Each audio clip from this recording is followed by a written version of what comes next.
Este programa é livre para todos os públicos. Pai Santo, Pai querido, Pai amado, mais uma vez te pedimos que Teu Espírito Santo leve-nos ao final dessa manhã a experiência concreta do Seu amor. Derrama sobre nós o Espírito Santo. Vinde, Espírito Santo, enchei os corações dos vossos fiéis, acendei neles o fogo do vosso amor. Enviai, Senhor, o vosso Espírito, tudo será criado, renovareis a face da terra. Oremos. Ó Deus, que instruístes os corações dos vossos fiéis com a luz do Espírito Santo, fazei que apreciemos retamente todas as coisas, segundo o mesmo Espírito, e gozemos sempre da sua consolação, por Cristo Senhor nosso. Amém. Vire a página da sua Bíblia, agora o capítulo 4 de Provérbios, versículo 20 ao 24. Provérbios 4, 20 a 24. Pode ser até o 27. Meu filho, minha filha, ouve as minhas palavras, inclina teu ouvido aos meus discursos,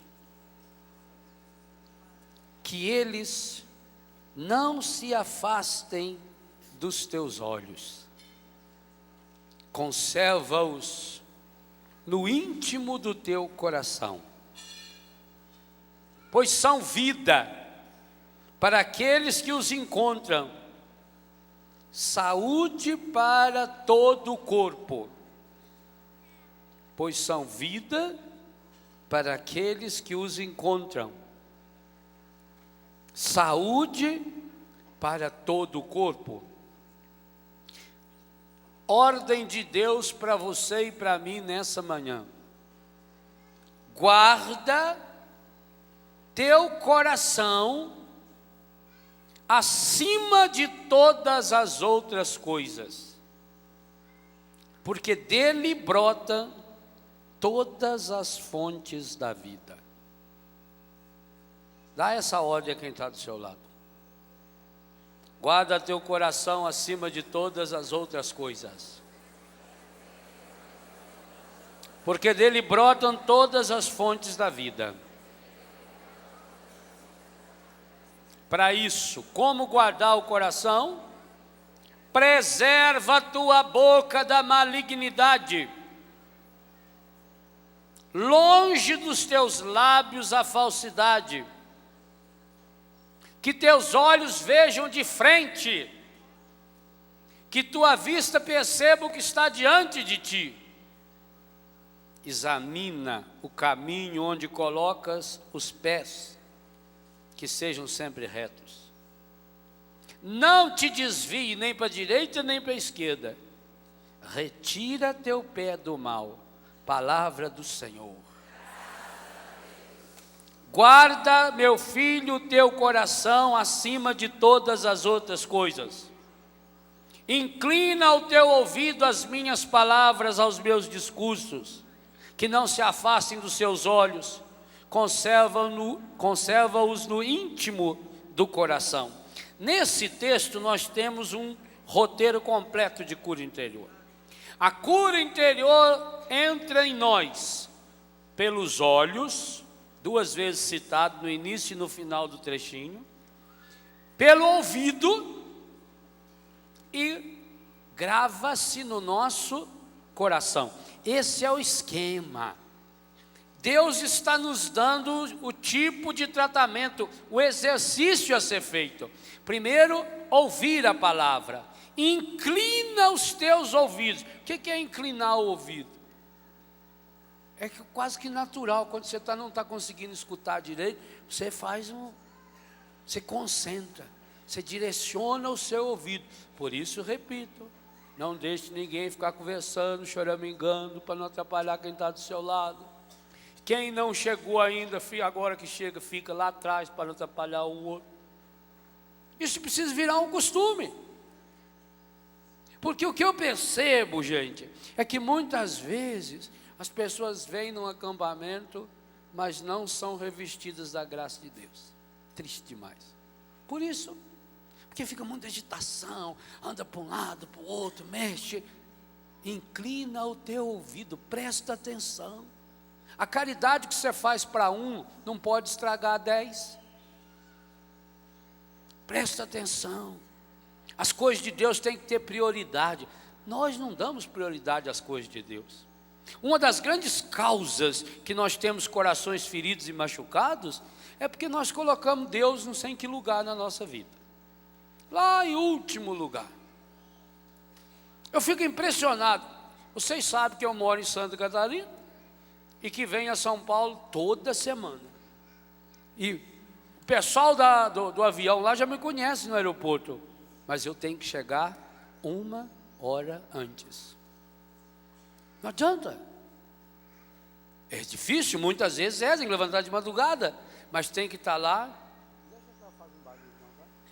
Eu tenho que chegar lá 1 hora antes. Se for viagem internacional, 2 horas no mínimo. Antes tem que estar lá.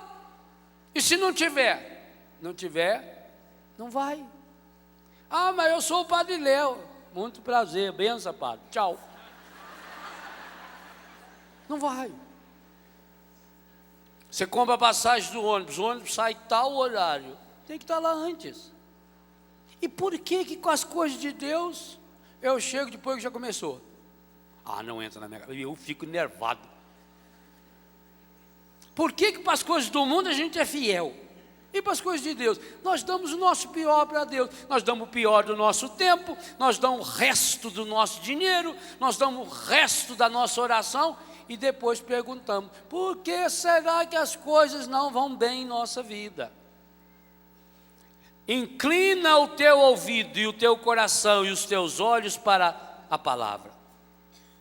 Alimentar-se da palavra, para que a palavra nos alimente. Isso é um processo. Lembra que eu falava antes? Todos nós aqui, sem nenhuma exceção, temos aquele gráfico. E há períodos em que nós estamos lá embaixo. Às vezes, pelo peso, a gente permanece muito tempo lá embaixo. A aridez em si não é um mal. Quantos santos tiveram lindas experiências com Deus a partir das situações difíceis, de aridez. A Bíblia nos conta, por exemplo, o profeta Elias entrou em depressão. Às vezes a pessoa tem vergonha de dizer: eu estou com depressão. Não tem vergonha, não. Há muitos homens e mulheres importantes da Bíblia que tiveram depressão. Elias foi um deles. E olha que a situação de Elias era um pouquinho pior do que a sua, porque ele havia matado 450 sacerdotes de Baal, e a rainha estava atrás dele para matá-lo. Acho que você ainda não chegou nesse nível. Claro, vontade de matar esses 450, eu já tive muitas vezes. Não sei se o número é exato, 450, 452, 53. Ele entrou em depressão profunda, queria morrer. Tinha uma caminhada a fazer de mais ou menos 600 quilômetros. Ele estava no Monte Carmelo, saindo do Monte Carmelo, portanto aqui a margem do mar Mediterrâneo, e precisava chegar no Horebe, o Sinai, lá no Egito. Mais ou menos uns 600 quilômetros, não sei se mais, muito mais ou muito menos, porque nos seus caminhos que eles usavam na época. Hoje mais ou menos 600 quilômetros. E ele senta embaixo de um juniper para morrer. O anjo de Deus vem, lhe oferece uma comida eucarística. Ele acaba de comer, agora eu posso morrer. Depressão profunda, angústia profunda. E na brisa suave, não foi na agitação, não foi no barulho, não foi no terremoto, na brisa suave, quando ele se recolheu, quando ele se fechou, não no sentido egoísta da palavra, mas quando ele se recolheu, quando ele colocou-se em Deus. Ninguém consegue entrar numa intimidade com Deus se não fizer esse momento também de silêncio, de serenidade espiritual. E ali ele achou um caminho. E aí sim ele fez toda a sua caminhada. Jesus entrou em depressão profunda. Aliás, tem um capítulo aqui no livro, lá no final, que narra esse episódio. O roteiro doloroso de Jesus. Você que tem o texto, página 129. Eu não conheço e desafio aqui algum médico, está cheio de médico aí, mas desafio também os da televisão, que me apresentasse uma pessoa que tivesse chegado no grau de depressão que chegou Jesus Cristo. Inclusive física.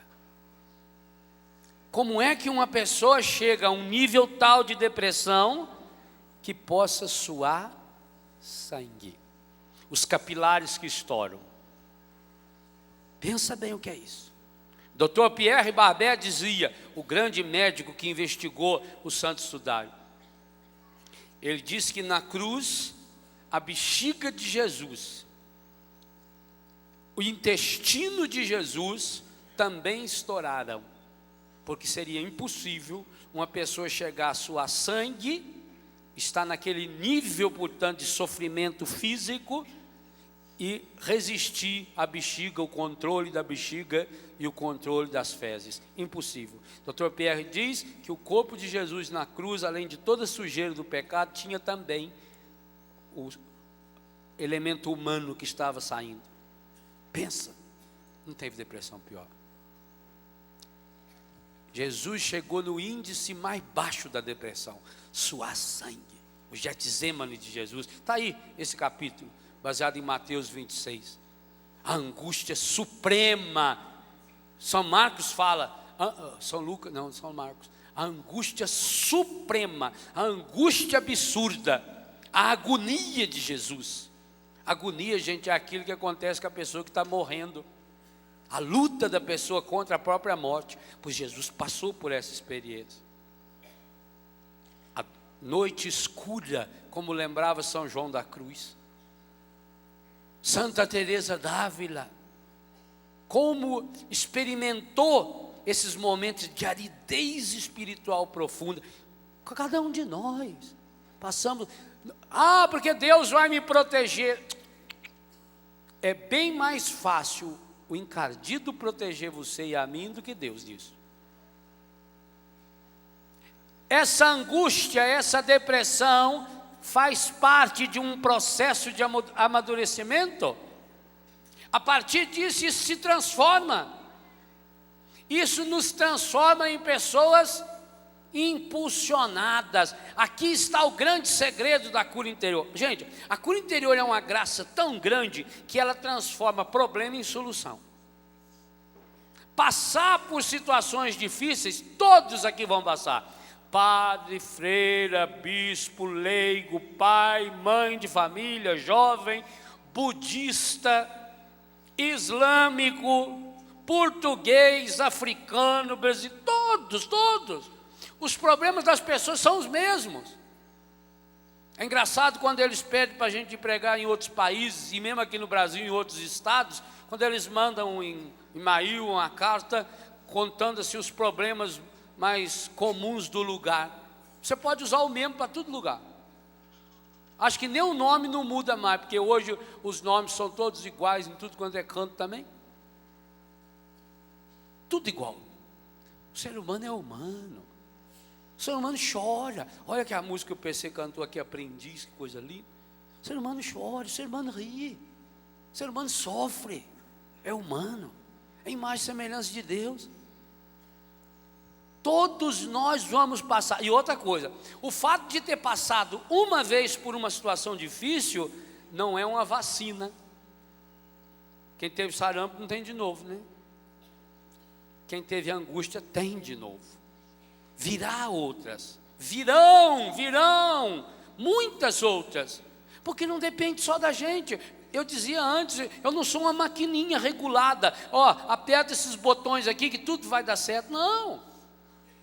A minha fragilidade não depende só de mim. Eu não vivo sozinho nesse mundo. Talvez no que depender de mim, eu até me esforce muito para dar tudo certo, para não fazer nenhuma bobagem, para não pecar. Nós temos que acreditar nisso. Do mesmo jeito que você tem boa intenção no seu coração e na sua cabeça, você tem que acreditar que as pessoas também têm boas intenções. Mas que só isso não basta. As pessoas fazem as coisas e às vezes até nos ofendem, não porque elas queiram nos ofender. O grande problema de um coração ferido e machucado é que a pessoa concentra em si mesma, ou não obedece essa ordem que está aí. Guarda o teu coração, guarda. O teu coração é a coisa mais preciosa que tens. Meu filho, guarda o teu coração. Essa palavra de ordem absoluta no versículo 23. Guarda teu coração acima de todas as coisas, porque dele brotam todas as fontes da vida. Aonde eu estou pondo o meu coração? Agora a gente mistura o coração em qualquer coisa, em qualquer lugar, no meio de toda essa futrica, essa sujeira do mundo, que entra pelo ouvido e entra pelos olhos. Com o que você está alimentando? A ciência garante hoje, tudo que você enxerga, tudo, os seus olhos mandam direto para o seu inconsciente. Vocês sabiam que o meu inconsciente sabe o rosto de cada um de vocês que está aqui? Só de bater o olho? O seu também sabe. O inconsciente grava tudo. Desde que estava na barriga da mãe. Vai gravando tudo. Na barriga da mãe, claro, não tem o olho ainda, né? A criança nasce com os olhos fechados. Custa para abrir o zoinho.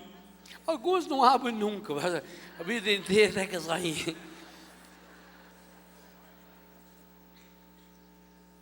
Aí na barriga da mãe entra pelo ouvido, pela sensação. E que causa trauma na pessoa. O inconsciente grava, o inconsciente fotografa. Fotografa com um problema sério. O seu inconsciente é absolutamente burro. O de alguns até mais ainda. O inconsciente não sabe a diferença de algo que é real, imaginário, que assistiu, que viu de longe ou que aconteceu aqui. Por isso, eu falo em alguns dos textos, e no Famílias Restauradas tem um capítulo especial sobre televisão. Mamãe, você não pode imaginar o mal que faz quando a senhora ou a babá, para que a criança pare de chorar, liga a televisão. E a criança fica assistindo desenho animado. O que tem, padre? Olha, o meu menino de 6 meses de idade, ele só para de chorar se ligar a televisão. Aí liga a televisão, tem os barulhinhos, que é a musiquinha, desenho animado. Desenho animado é uma das mais avançadas. Oxalá um dia nós tivéssemos na TV católica gente que soubesse fazer desenho animado para valer. Meu Deus, para valer, né? Desenho animado é uma das técnicas mais revolucionárias. A ciência faz longos estudos sobre ele. O poder de persuasão do desenho animado é uma coisa estupenda. Porque mexe com coisinha, com bichinho, tudo bonitinho, o mundo imaginário, a musiquinha que toca junto, e a criança vai vendo aquilo. Vai vendo, vai ouvindo e vai gravando. Talvez um dia a senhora chegue e fala: poxa vida, padre, queria que o senhor rezasse. Meu menino de 15 anos de idade está usando droga. Eu não sei aonde que ele foi aprender a usar droga. Não sei porquê, padre, não sei. Fiz tudo certo até hoje, pus no catecismo, levei na igreja. Por que ele está usando droga? Porque ele aprendeu a usar droga quando tinha 6 meses de idade, assistindo Tom Jerry. Sabia disso? Todas as características que levam alguém para a droga, estão presentes num desenho animado do Tom Jerry. Todas as leis psicológicas que justificam a dependência química estão presentes no desenho do Tom Jerry. Qualquer um outro, mas estou citando o Tom Jerry, que é o que eu cito no livro. Uma cena simples, com musiquinha. O Tom e o Jerry estão brigando sempre. Aí põe aquela musiquinha mais suave e aparece a cena. Lá em cima do guarda-roupa está um piano. Lá embaixo, olhando para ver se acha embaixo do guarda-roupa, está o gato, o Tom, procurando o Jerry. A câmera mostra de novo quem está lá em cima do guarda-roupa, com aquela cara dando risadazinha já. O Jerry, o gato, o rato. O ratinho olha, o ratinho com toda a maldade possível vira-se e com o rabinho dele, ele empurra o piano. Lei do absurdo. Por que o jovem drogado tem alucinação? Falsa realidade. Ele tem força no rabinho para derrubar o piano. O piano cai todinho em cima da cabeça do gato. O gato se transforma numa pizza. Não é assim? Morreu? Morreu, Camilo? Não morreu. O gato começa, tom, tom, sai a mão para lá, sai a mão para cá, e ele sai correndo atrás. Aí é a vez do gato pôr fogo no rato. Põe uma explosão, um dinamite, destrói uma casa inteira, um ônibus, um caminhão, um avião, mas o rato sai ileso. O inconsciente está dizendo, não tem perigo, posso fazer o que quiser, posso brincar com o meu corpo depois, posso brincar. Por que o jovem gosta tanto do perigo? Lá em Minas não morreu uma besta lá que subiu naquele negócio, pulou e morreu. Para que subiu lá naquilo também? Por que vão atrás de coisas perigosas? É típico do jovem isso. Mas foi alimentado lá atrás, num desenho animado que entrou nos meus olhos. Está aí, Provérbios foi escrito uns 600, 700 anos antes de Cristo. Está aí, entrou pelos meus olhos, guarda o teu coração. Por que é importante isso, gente? Você ter elementos para fazer chegar a palavra, a graça de Deus no coração das pessoas. Escutem com muita sabedoria esse CD que Paulo César está lançando hoje. É uma aula de cura interior. Aula. Esse CD todo foi produzido lá em casa a partir dos retiros, ele é da nossa comunidade. Podia dizer que aquilo que a gente prega, o Paulo César canta. Escutem, deixa a palavra cantada. Sabe, a gente precisa que as musiquinhas que ficam se repetindo na cabeça da gente, boas. Nós precisamos criar mecanismos. Agora, música boa, canções boas. Graças a Deus, Nelsinho, o CD dele já está com 110, vai para 120 mil cópias vendidas. Fora as piratas, e tomara Deus tenha muito. Claro, porque vai curando. Quantas pessoas, eu já testemunhei isso aqui, e testemunho nos livros, de uma música, explicitamente falando do Nelsinho, que nos levantou naquela hora. Na hora difícil, quem me segurou foi Deus, me segura na minha mão. Você vai cantando, quem me segurou foi Deus com seu amor de Pai. Puxa vida, eu passei por essas situações tão difíceis, não é só de morte não, de dor, de sofrimento, de perda de emprego. Quem me segurou para não enfiar a mão na cara daquele elemento naquela hora foi Deus. E eu vou cantando, isso vai remoendo dentro de mim. Está vendo? Está fazendo uma ação contrária. E precisa fazer, porque não adianta agora a senhora ficar o resto da vida deprimida. Ah, padre, eu não sabia, eu deixava, padre, e agora o que eu faço? Agora tem que fazer o contrário. Como é que se chega no inconsciente? Conscientemente, pelo caminho do inconsciente. Agora é hora de reverter. Primeiro lugar, a cura interior nos dá uma certeza: é possível a restauração. Não está perdido, não é um caso perdido. Claro, quanto mais essa criança assistiu desenho animado, quanto mais ela viu o negócio de Disney, então Deus livre, guarda. Você sabia que tem muito mais criança lendo Tio Patinhos do que a Bíblia? Se só 3%, Congresso Bíblico Internacional da Igreja Católica, se só 3% dos católicos praticantes fazem leitura diária da palavra, e a audiência que tem esses canais? Só no Brasil quem assina esses canais acaba aí para criança já sabe disso. Mas é possível reverter? É possível, sim. É possível reverter essa monstruosidade que o demônio fez no coração de uma criança e um adolescente. Como? Entrando conscientemente no inconsciente. Aí vem a importância de músicas, aí vem a importância de uma pregação, aí vem a importância de oração, aí vem a importância de imagens boas, que precisam ser gota a gota, gotejamento. Esse é um segredo. A Luzia evocava na oração da manhã, lá em Israel, aquelas áreas inteiras áridas, que você de longe olha e pensa que é uma terra muito boa. Quando você chega perto, você vê, em Israel, até isso aqui lembra um pouco, em Israel você olha no chão, está tudo cheio de uma mangueirinha preta, pouco maior do que esses fios aqui, espalhado nas plantas, e aquilo tem um microfuro, dia e noite vai saindo uma gotinha de água dali. Eles têm que economizar água, nós aqui temos sobrando.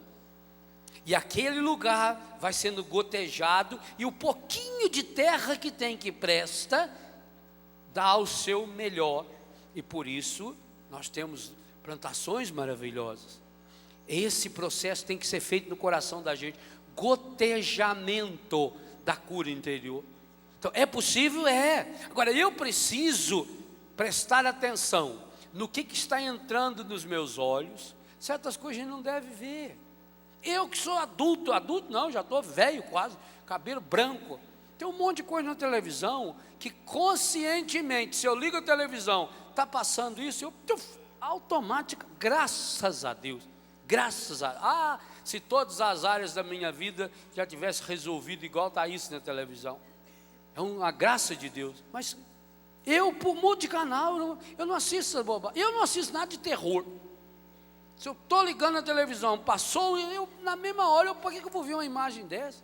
Uma imagem que vai entrar lá no meu inconsciente, porque conscientemente eu sei que aquilo lá é uma bobagem, conscientemente eu sei que aquilo lá é só um filme, mas e inconsciente, sabe? Não sabe? E se numa brecha do meu consciente, o meu inconsciente capta, para quê? Então eu já sei, eu já elimino, isso aí eu já não vejo, já pulo lá, vou atrás de algo que seja bom. Certas músicas, eu não assisto. Por exemplo, aquele negócio do Tchan, que tinha ou tem ainda, não sei. Eu não conseguia ver, graças a Deus, aquilo lá. Falar para vocês, aquelas mulheres com as bundas de fora, aquilo lá não chama a minha atenção, a não ser por pena e muitas vezes nojo. Porque quando eu vejo uma moça linda daquela, saber que ela tem que se submeter. Aí esses homens, quando você vê o homem que está dançando do lado dela, e saber que ele é dono das bandas, que ele usa essas moças, eu tenho nojo, eu tenho dó. Não, isso aí não. Quer dizer, você tem que cortar na sua cabeça. Mas quantos alimenta a cabeça o tempo todo com isso? Com esse tipo de música, com esse tipo de filmes, com esse tipo de imagens, com esse tipo de novelas. Olha a semente de inferno que isso está espalhando.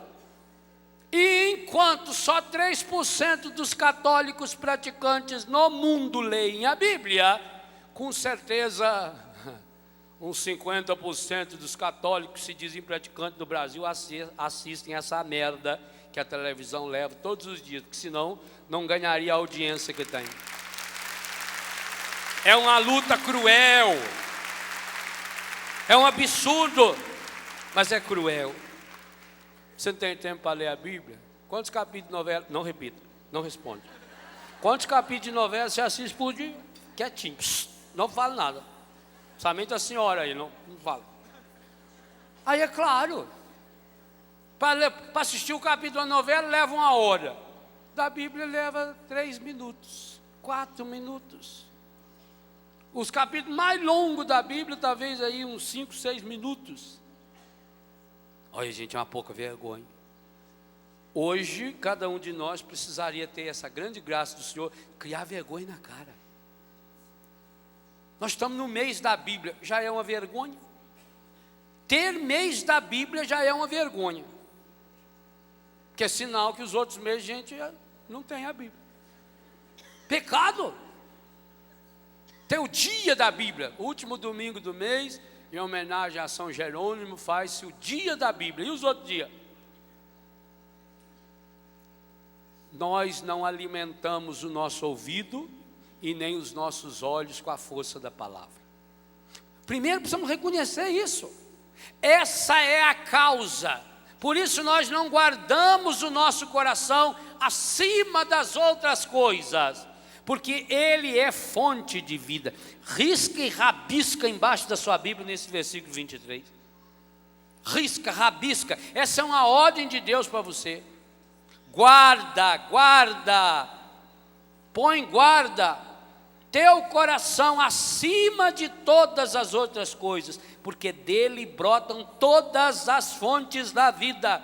Se você quer encontrar-se com essa fonte da vida, da graça de Deus, não tem outro jeito, vai brotar é do seu coração. Então, meu irmão, minha irmã, seu coração não pode estar guardado no meio dessa futrica, dessa sujeirama,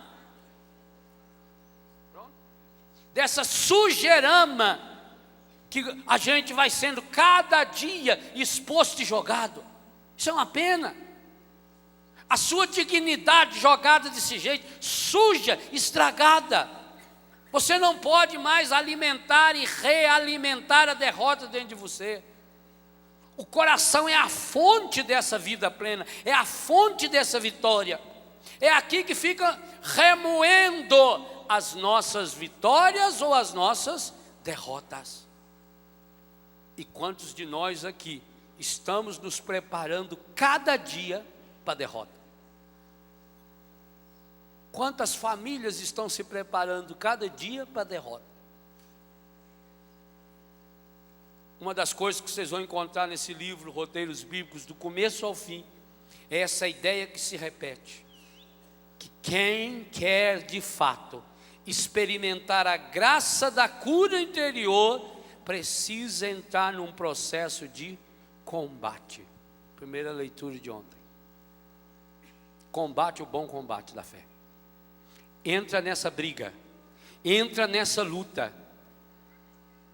A Bíblia mostra para nós, e eu selecionei alguns episódios, para que você depois possa fazer também a sua seleção, a oração profunda, a oração existencial, a oração a partir da vida, a oração a partir dos acontecimentos. O que o homem e a mulher de Deus, na hora das dificuldades, fazem?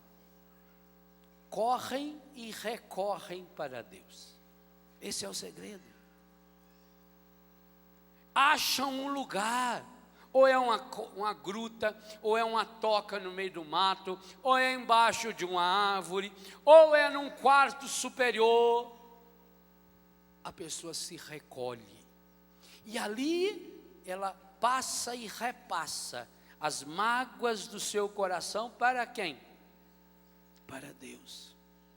Que coisa impressionante.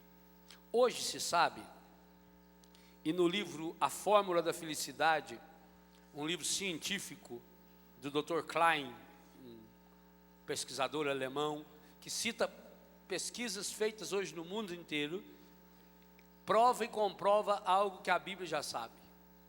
Quando é que um sentimento negativo se transforma em mágoa, ou a mágoa se transforma em sentimento negativo, e a partir daí em decepção, e a partir da decepção chega ao ressentimento, e quando chegou ao ressentimento, Efésios 4, 26, abrimos a porta para o demônio, e aí já é espiritual. Quando o fato que nos acontece de negativo é externalizado pela palavra. O mal, quanto mais você fala dele, maior será a força que ele tem. Transforma-se uma mágoa corriqueira num ressentimento quando eu abro a minha boca para falar. Ou para falar sozinho através do murmúrio, ou pior, quando eu começo a falar com alguém. Há uma coisa errada em nós. É claro, nós precisamos ter pessoas em quem a gente confia. Aí nesse capítulo do Getsemane eu falo exatamente sobre isso. Mas o problema é que você confia em pessoas, mas não confia em Deus. E nenhuma pessoa nesse mundo está do seu lado o tempo todo, a não ser Deus. Enquanto a gente não aprender a transformar, em primeiro lugar, eu teria que transformar em oração. Mas aí vocês veem essa ideia errada de oração. Oração como se fosse uma fórmula mágica. Oração como se fosse um mantra, né? Hoje em dia tem muito em comum esse negócio do mantra. Que mantra? Católico não tem mantra, não. Nem no frio aí é manta. Que mantra, isso aí é com os budistas que ficam repetindo. Esses dias me falaram que tem um grupo católico que vai lançar um CD chamado Mantra. Eles que vão para o raio que o padre com a manta junto. Onde você viu isso? Sabe por que nós não temos valores? Não, que é isso? Brincar com as coisas sagradas. Isso aí inclusive é desrespeitar o budismo. Isso não é ecumenismo, isso é desrespeito à religião do outro. Não é? Porque como alguém disse para mim assim: ah, padre, eu ouvi uma palestra do senhor da Canção Nova, onde o senhor falava que era para a gente reconciliar-se com a morte. Eu tenho muito medo da morte, para falar bem a verdade para o senhor. Tem hora que eu acho que o espiritismo que está certo na reencarnação, porque é uma injustiça. Deus não pode ser injusto. Deus não ia ser injusto com a gente. Onde já se viu uma vida tão boa e a pessoa morrer? Como é que um jovem aí num acidente morre? Gente que nunca morreu está morrendo? Onde você viu? É injusto. Pois é, meu filho, só que tem um detalhe. Ao acreditar nessa merda da reencarnação, você está, primeiro, não está acreditando que Deus ama e perdoa. A nossa fé na ressurreição é, em primeiro lugar, a fé que Deus é amor e que Deus perdoa. Eu não preciso ficar fazendo estágio de novo na terra até eu me purificar. Não, eu vou sossegado, tranquilo diante de Deus, porque eu sei que Deus me purifica, me ama e me perdoa. Segunda coisa, se você está dizendo que tem medo da morte, então é mais vantagem você acreditar na ressurreição que na reencarnação. Porque quem acredita na ressurreição morre quantas vezes? Uma. Hebreus 9, 27. Quem acredita na reencarnação vai morrer, sei lá quantas, vai morrer 10, 15 vezes, porque morre, reencarna de novo, porque morre. Ah, mas isso é besta. Não é lógico, não é assim. Os HDs. O sujeito não para pensar que essa fé falsa que ele está alimentando pioreia, como diz o mineiro, a sua situação. Ué, se você tem medo da morte, você vai acreditar na reencarnação? No mínimo vai morrer mais uma vez. Reencarnou, volta. Vai ficar para semente? Não, morre. Aí morre, não, aí tem mais uma chance. Aí você volta, reencarna de novo. E morre de novo. Tem gente que, você pela cara, eu acho que já foi umas 15 reencarnações. Que houve sujeito medonho, cara de defunto, né? Cara feia, com a cara azeda, amargurada. Isso aí é reencarnado.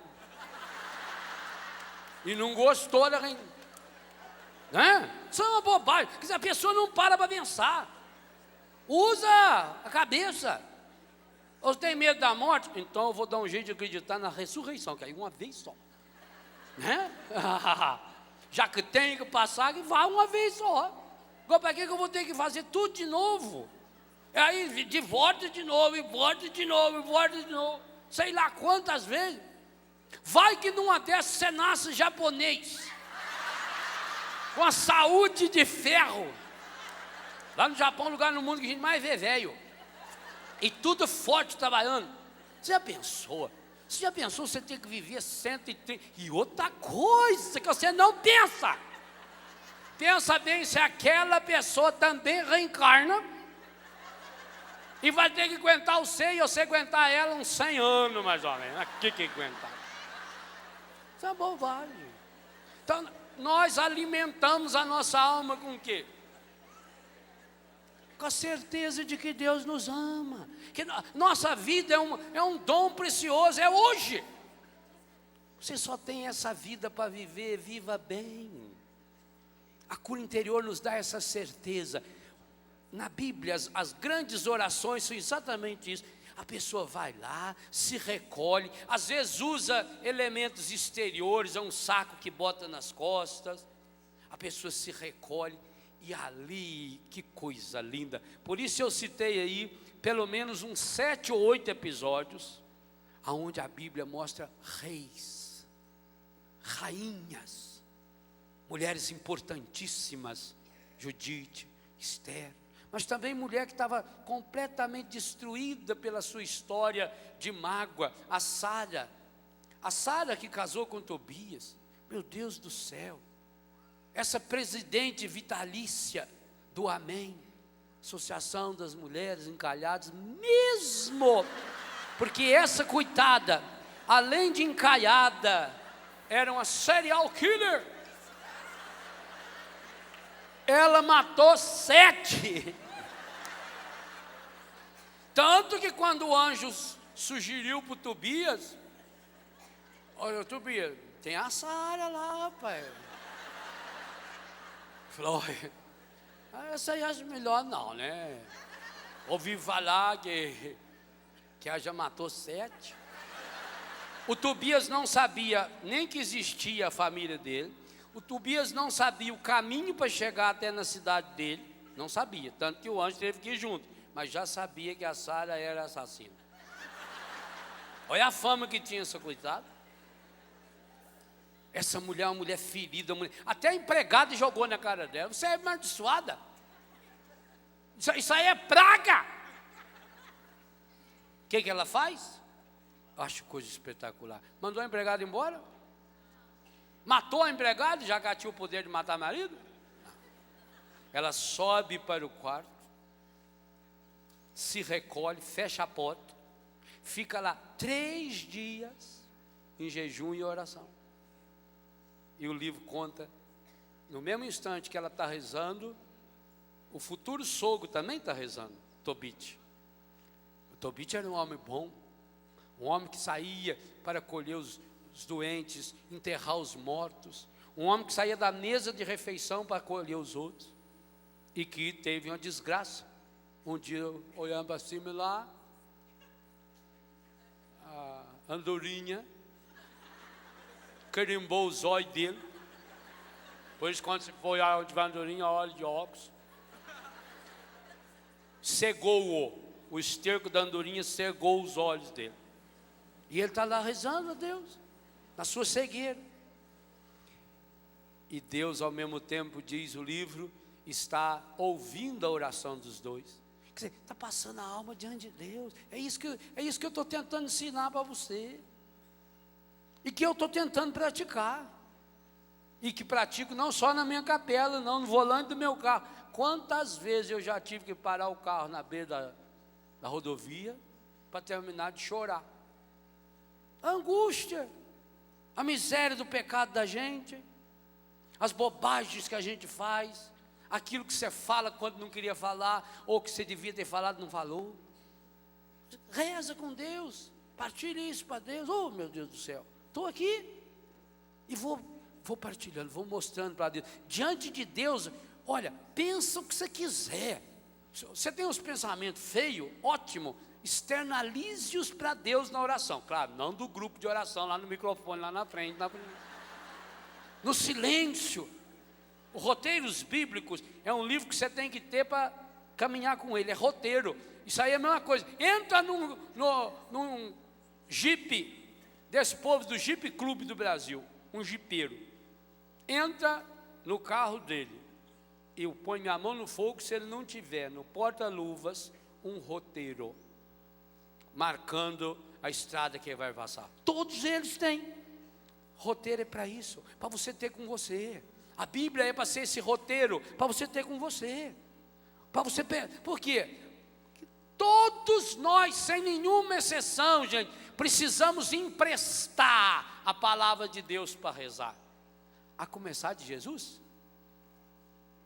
Jesus, antes do Getsemane, diz que Jesus saiu, depois do jantar, e foi fazer o cântico dos salmos. Jesus usava os salmos como roteiro de sua oração.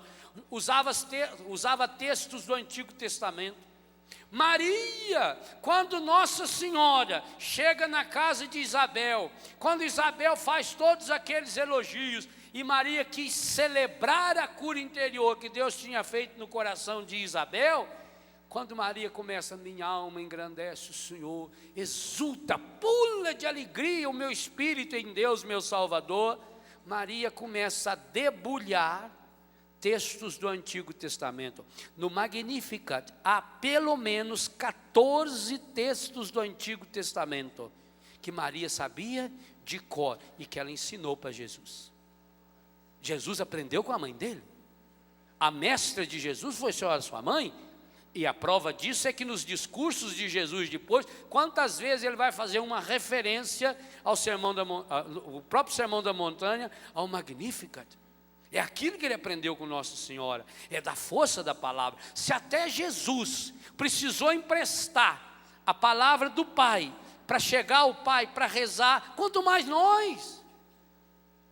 Roteiro significa isso. Então naquela hora de angústia, você, primeiro, o treinamento espiritual da oração sálmica, da oração bíblica, da oração de Provérbios que nós estamos usando como roteiro esse ano, do Eclesiástico e das passagens do Evangelho, dos episódios das cartas, isso vai criando em você a experiência que agora você vai começar a fazer a sua oração. E você vai, a oração mais perfeita que pode existir, a mais eficaz que existe, aquela que dá certo 100% nunca, porque nós não sabemos como é que Deus acolhe a oração no coração dele. É quando você encontra a sua fragilidade com a luz e a graça da palavra de Deus. É quando você começa a fazer o seu salmo. Assim como você tem o salmo predileto, assim como você tem um texto predileto na Bíblia, você precisa fazer o seu salmo, a partir da sua história. Então você começa a se colocar, oh meu Deus, eu me coloco na tua presença, eu louvo, glorifico, bendigo o teu nome. Aliás, queria fazer quase que um parêntese aqui nisso. Esse foi um dos grandes dons que Deus deu à renovação carismática católica, e que infelizmente, e por isso em muitos lugares ela perdeu sua força, infelizmente se deixou de lado, que é essa oração espontânea. Como é que eram os nossos grupos de oração de 30 e poucos anos atrás? A gente reunia-se, 20 pessoas, 30 pessoas, 10 pessoas, 2 pessoas, 15 pessoas. Rezávamos, invocávamos o Espírito Santo, cantávamos. Aí começava um momento de pedir de perdão. Alguém falava um pouco sobre o perdão, lia um trechinho da Bíblia, um versículo. Que bom que ali a gente tinha aquele entusiasmo da primeira Bíblia que a gente adquiriu. Aliás, primeiro era Novo Testamento, só depois que a gente já teve acesso à Bíblia. E aí a gente lia aquele trechinho e depois cada um fazia a sua oração. Quero pedir perdão a Deus por todo o meu egoísmo, quero pedir perdão a Deus por ser uma pessoa fechada, quero pedir a Deus por não ser caridoso. Eu te peço, Senhor, todo mundo, nós te pedimos, Senhor. Ou o outro vinha, eu quero pedir perdão a Deus pela minha indiferença às coisas de Deus, ou pela minha impureza sexual, porque eu estou vivendo no adultério, porque eu estou sendo infiel a Deus. Perdão e misericórdia, Senhor. Perdão e misericórdia, Senhor. Está vendo? A oração do outro virou minha, ou nossa, o nós, que a oração da manhã nos lembrava hoje. Ia formando-se uma corrente. Isso levava lá 10, 15, 20 minutos. Depois vinha o momento da palavra, o texto da palavra, onde alguém lia, partilhava a palavra, as outras pessoas falavam e transformava isso em oração. Cada um fazia uma oração a partir disso. Depois vinha o momento do louvor, era um outro momento lindo. Alguém pegava um texto, lia-se aquele texto, meditava-se aquele texto, a importância do louvor, e cada um, eu te louvo, te bendigo. Quero louvar, Senhor, pelo céu, pela terra. Quantas vezes o coordenador da reunião dizia, cada um que quiser fala uma palavra, um acontecimento pelo qual nós queremos louvar. Pelo céu, glórias a ti, Senhor, louvado seja, Senhor. Pelas estrelas, louvado seja. Pela água, pela chuva, pela natureza, porque temos uma casa, louvado seja, Senhor. Então ia criando uma corrente de louvor, que levava, o inconsciente, os olhos e os ouvidos e o coração que o texto está nos falando. Levava a pessoa de, eu estou lá no meu grupo. Lá nós rezamos e louvamos o Senhor pelas flores. Agora eu chego aqui e tenho uma flor na minha frente. O meu inconsciente vai ficar 1 hora, 2 horas. Ele não está pensando na flor, mas o inconsciente está rezando porque a flor foi referencial de oração. É isso que Jesus foi o grande criador desses links. A internet está fazendo tudo que Jesus fez, criando rede. Aliás, Jesus já falava da rede, net é rede, ele que criou. Ele foi criando links, aonde ele passava ele ia mostrando, isso aí é sinal do céu, essa árvore, está vendo? O semeador, está vendo? É sinal de céu. Olha, nós vamos ler o semeador nesse retiro ainda do Evangelho. Acho que é hoje é o Evangelho do Semeador. Olha, isso aí é sinal de Deus, está vendo? Aí, isso é sinal que Deus passou por aí, foi deixando rastro. Então, por onde a gente vai se conduzindo, o nosso inconsciente, conscientemente, começa a rezar. Partilha o que você estiver sentindo com Deus, na hora da sua dor. Gente, o cristão não é aquele que não sente as coisas negativas, sente raiva, sente ódio, sente tristeza, sente dor. Não é porque eu acredito na vida eterna que eu não vou sofrer a perda de alguém na hora da morte. Sofra a perda de alguém na hora da morte, mas pelo amor de Deus, aconteça o que acontecer na sua vida, não impeça que nada nem ninguém coloque um obstáculo entre o seu acontecimento, positivo ou negativo, e a graça de Deus. Se você tiver a coragem de rezar, inclusive o seu pecado, pois Deus tem poder suficiente de transformar o seu pecado numa graça. Essa é uma certeza da nossa fé. Deus tem poder suficiente de transformar essa desgraça que aconteceu comigo, ou que eu provoquei. A cura interior nos ajuda também a perceber isso. Muitas desgraças que nós estamos vivendo, nós que provocamos. Está certo que se você for honesto, você começa a pensar, mas por que eu não queria fazer isso? Meu Deus, eu não queria ser infiel. Meu Deus, eu não queria ser tão irritado. Meu Deus, eu não queria ter falado aquilo que eu falei. Por que será que eu falei?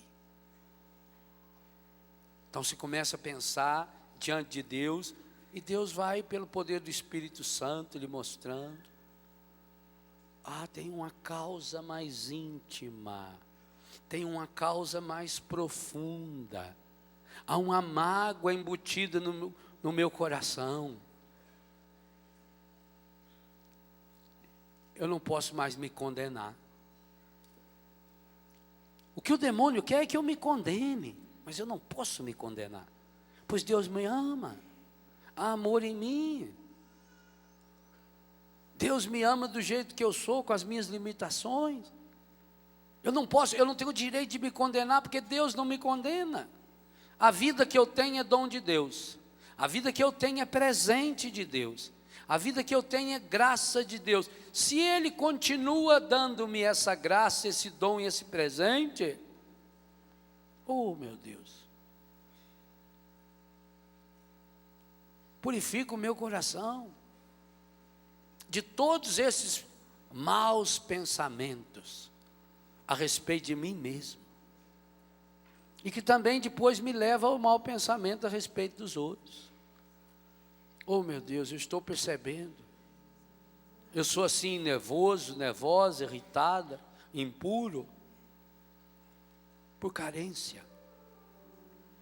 Eu vivo nesse espírito de adultério, de homossexualismo, de lesbianismo, por carência.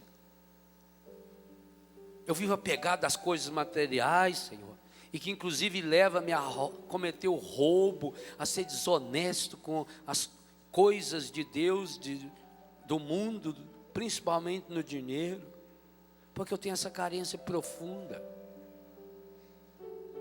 E eu não sei o que fazer com ela, Senhor. Não tem como passar um pano por cima. Não tem como eu voltar no tempo, Senhor, para pedir que a minha mãe pegue-me de novo no colo, que meu pai me abrace, porque ele nunca me abraçou.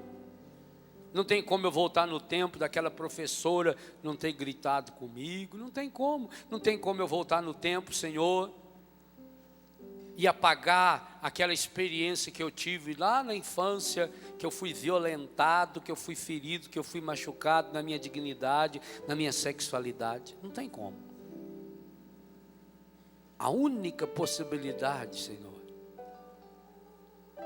é o Senhor que é Senhor do tempo, que é o mesmo ontem, hoje e sempre. O Senhor pode. O Senhor pode agora, Jesus, lá naquela hora, inclusive que eu fui concebida, que eu fui concebido,